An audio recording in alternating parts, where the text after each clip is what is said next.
Hello दर्शक बंधु good morning जय जगन्नाथ। आज अनुचिंता भिडियो को आपण मानक समस्त को स्वागत। आज भिडियो आम जाना कईछ मुदी विषय। कईछ मुदी आपण मैंने पिंधुंट कि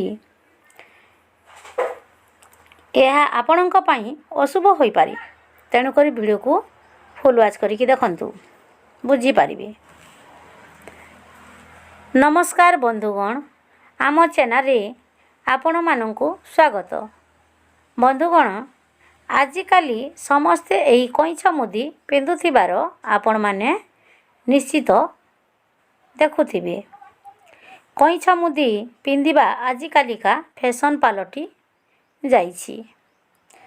मात्र अनेक व्यक्ति को यह जना न थाए जे यह को किपरि पिंधिबे आउ केउ धातुर अथवा केउ दिन पिंधिबे। तो यही वीडियो रे आपण माने जानी पारिबे। वीडियो को फुल वाच करके देखंतु।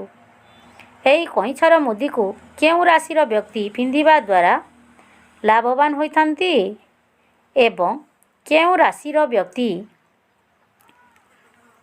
यह को पिंधिबा द्वारा सांघातिक क्षति मध्य होइथाई। तेणु कईछ मुदी को समस्ते पिंधिबा ठीक नुहे, राशि अनुसार पिंधिबा उचित। आज आमे आपण मानंकु यही संबंध रे विशेष विवरणी देबाकू जाउअछु।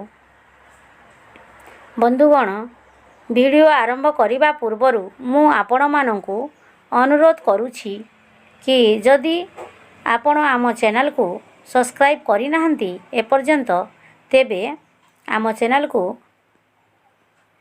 सब्सक्राइब करी पाखरे आसुथिबा घंटी चिन्ह को दबाई दियंतु, जहा द्वारा आमर सबु नुआ वीडियो रो नोटिफिकेशन आपण मानंक पाखरे पहुँची पारिबो।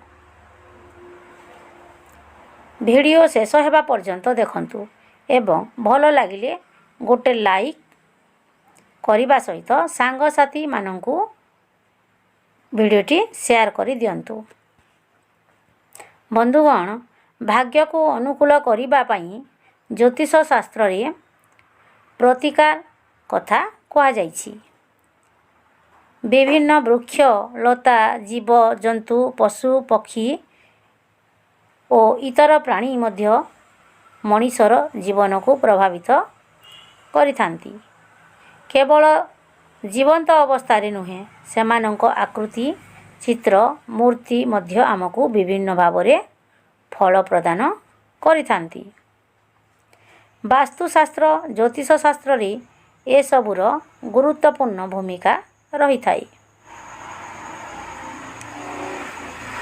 किछि आमको शुभ फल प्रदान करुथिबा बेले किछि विपरीत फल प्रदान मध्य करिथांती। मनीष जीवन रे सुख दुख उत्थान पतन भल मंद लगी रही थाई। तेबे सब परिस्थिति रे मनीष निजर शांति और समृद्धि कामना करि थाई। एही शांति समृद्धि पाई निजर कर्म जेतिकी आवश्यक, भाग्य अनुकूल हेवा मध्य सेतिकी दरकार। अनेक समय रे आमे कर्म तो करि थाउ, किंतु भाग्य अनुकूल होई न थाई। फल रे जेतिकी फल मिलिबा कथा ताहा मिली न थाई। कुहा जाए जदि केतेक राशिर व्यक्ति कईछर मुदी धारण करती, तेबे सही व्यक्ति निज जीवन रे अत्यंत सुफल एवं धनी व्यक्ति होइथांती। आमे समस्ते जानू जे भगवान विष्णु को दशम अवतार मध्यरु कच्छप अवतार अन्यतम। तेणु कईछ को साधारण जीवरे आमे शुभ बोली विवेचना करि थाउ। सही बोली फेंग शुई मध्य कईछ को गुरुत्व देई थाई। सही परी फेंग शुई रे कईछ को प्रेमर प्रतीक बोली ग्रहण करा जाइछि। ତେବେ ଆଜି ଆମେ ଏହି ସବୁ ରାଶି ବିଷୟରେ ଜାଣିବା ଯେଉଁମାନେ କଇଁଛର ମୁଦି ପିନ୍ଧିଲେ କୋଟିପତି ହୋଇପାରିବେ। ଏହି ରାଶିଗୁଡ଼ିକ ହେଲା ମେଷ, ସିଂହ, କର୍କଟ ଏବଂ ତୁଳା ରାଶି। ଏହି ରାଶିର ବ୍ୟକ୍ତି ନିଜ ଆଙ୍ଗୁଠିରେ କଇଁଛର ମୁଦି ଧାରଣ କଲେ ତାଙ୍କର କଲ୍ୟାଣ ହେବ ଏବଂ ସେ ନ ଚାହିଁଲେ ମଧ୍ୟ ଧନୀ ହୋଇପାରିବେ। ଏହି ବ୍ୟକ୍ତିଙ୍କୁ ମା ଲକ୍ଷ୍ମୀ କୃପା ମିଳିଥାଏ। ମା ଲକ୍ଷ୍ମୀ କୃପା କରିଥାନ୍ତି ଏବଂ ସେମାନେ ଧନୀ ହୋଇପାରିବେ।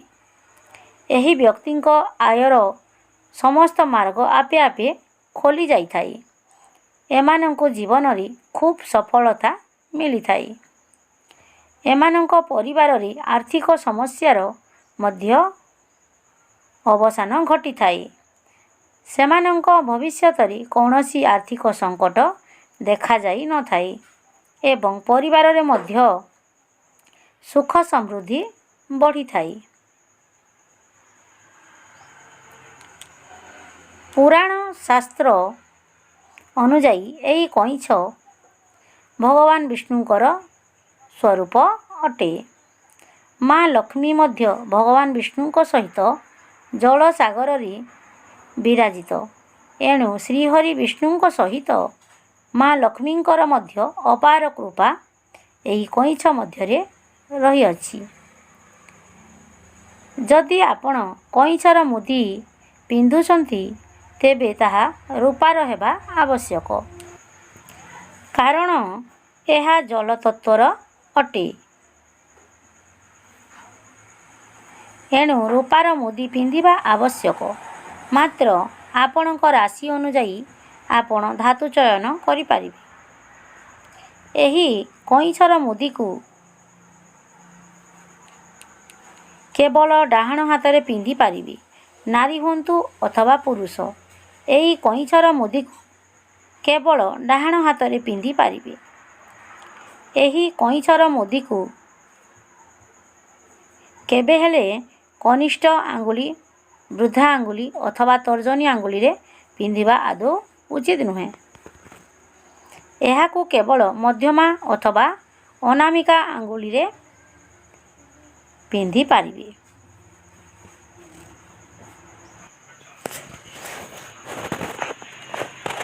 ଏହା ଛଡ଼ା ମେଷ ରାଶି, ସିଂହ ରାଶି, ଧନୁ ରାଶି ଆଦି ରାଶିର ଲୋକେ ପିନ୍ଧିବା ଦ୍ୱାରା ବହୁତ ଲାଭବାନ ହୋଇଥାନ୍ତି। ମାତ୍ର କନ୍ୟା ରାଶି, ବିଛା ରାଶି, ମୀନ ରାଶିର ବ୍ୟକ୍ତି ବିଶେଷମାନଙ୍କ ନିମନ୍ତେ ଏହା ଅତ୍ୟନ୍ତ ଅଶୁଭ ହୋଇଥାଏ। ଏମାନଙ୍କ ବ୍ୟତୀତ ଅନ୍ୟ ରାଶିମାନଙ୍କ ନିମନ୍ତେ ଏହା ସମଫଳଦାୟକ ହୋଇଥାଏ। ଏହି କଇଁଛ ମୁଦିକୁ ଶୁକ୍ରବାର ଦିନ କିଣିବା ତଥା ଶୁକ୍ରବାର ଦିନ ପିନ୍ଧିବାର ବିଧି ରହିଅଛି। ଦିନବେଳା ଅଥବା ସୂର୍ଯ୍ୟାସ୍ତ ସମୟରେ ଏହାକୁ ପିନ୍ଧିବାର ନିୟମ ମଧ୍ୟ ରହିଅଛି। ଏହା ବ୍ୟତୀତ ଆହୁରି ଅନେକ ନିୟମମାନ ରହିଅଛି। ଏହି କଇଁଛ ମୁଦିକୁ ପିନ୍ଧିବା ପୂର୍ବରୁ ଏହାକୁ ଗଙ୍ଗା ଜଳରେ ଭଲ ଭାବେ ଧୋଇ ଦିଅନ୍ତୁ। ଏହାପରେ କଞ୍ଚା କ୍ଷୀର କିମ୍ବା ପଞ୍ଚାମୃତ ଛିଞ୍ଚନ କରି ନିଅନ୍ତୁ।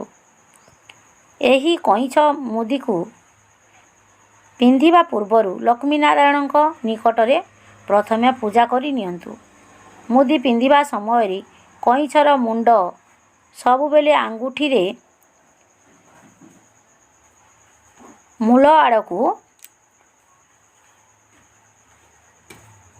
ରହିବା ଉଚିତ। କଇଁଛର ମୁଣ୍ଡ ସବୁବେଳେ ଆଙ୍ଗୁଠିରେ ମୂଳ ଆଡ଼କୁ ରହିବା ଉଚିତ। କଇଁଛ ପିଠିରେ ଓମ୍ ଲେଖନ୍ତୁ। ଏହା ଅତ୍ୟନ୍ତ ଶୁଭ ହୋଇଥାଏ। ବନ୍ଧୁଗଣ, ଏହିଭଳି ଭାବରେ ନିୟମ ମାନି ଏହାକୁ ପିନ୍ଧିଲେ ଆପଣଙ୍କୁ ଶୁଭ ଫଳ ପ୍ରାପ୍ତ ହୋଇଥାଏ। ଆପଣମାନଙ୍କୁ ଏହି ଭିଡ଼ିଓଟି କିପରି ଲାଗିଲା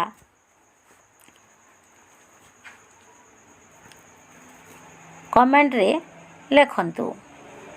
ଏହିଭଳି ନୂଆ ନୂଆ ଦରକାରୀ ପ୍ରସଙ୍ଗ ଜାଣିବା ପାଇଁ ଆମକୁ ଲେଖନ୍ତୁ। ଆମ ଚ୍ୟାନେଲକୁ ଲାଇକ୍ କରନ୍ତୁ, ଭିଡ଼ିଓକୁ ସେୟାର କରନ୍ତୁ ଆଉ ଚ୍ୟାନେଲକୁ गोटे सब्सक्राइब करंतु भिडियोटी को अधिक मात्रा रे शेयर करंतु रहिली जय जगन्नाथ आजिर दिनटी आपण मानक पई समस्तंक पई मंगलमय हेउ भिडियोटी को संपूर्ण भाव में देखिथिबार बहुत बहुत धन्यवाद रहिली जय जगन्नाथ।